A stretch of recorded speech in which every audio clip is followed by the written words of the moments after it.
If you lived on Earth and you were really smart, and you knew that in 10,000 years or something, Earth was going to be in a really bad place, where would you leave a message for your descendants about what you knew was coming? Because you're way smarter than they are. Um, Assuming that you wanted them to survive, right? Where would you leave that message? You couldn't leave it on paper, right? That would get destroyed in 10,000 years. You couldn't carve it into stone because if you did, there's not necessarily a chance that they would be able to read it. And plus, the weather could erode it away. So you can't write it on stone. You could potentially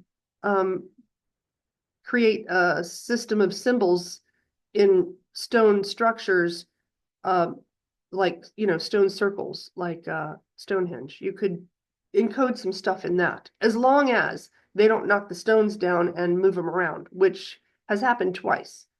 We think that we kind of know now with archaeology how the stones were set up. And we're just starting to understand why they did what they did there. But as far as it being an entire book worth of knowledge about these ancient cultures, not yet. We're still trying to figure that out.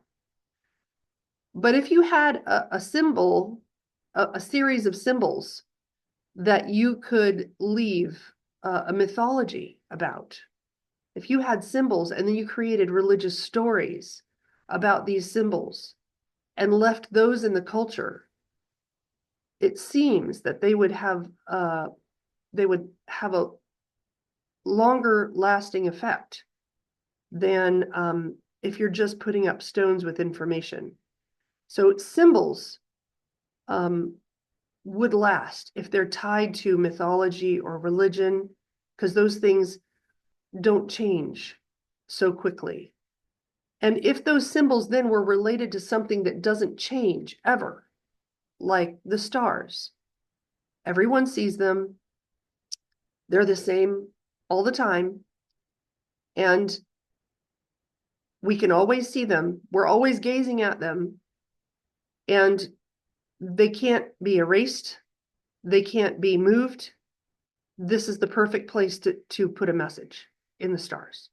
So by relating symbols to the stars, we have the potential then to leave an enormous amount of knowledge to our descendants. And that is what they did.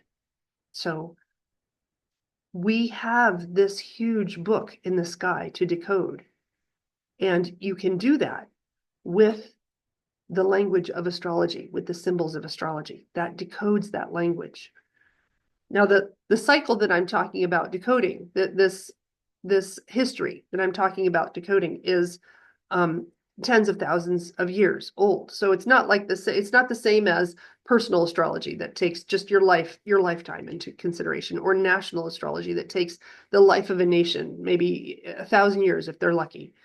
This takes tens of thousands of years into consideration. And with those symbols and with that knowledge, we can understand where we are and where we're going and where we've been, which is important, especially now that we're moving into the Aquarian age. So our ancestors say that there are big cycles and small cycles that repeat themselves and that they have left records of, that so that we can understand what's happening and why these changes are upon us like they are right now, moving from Pisces to Aquarius.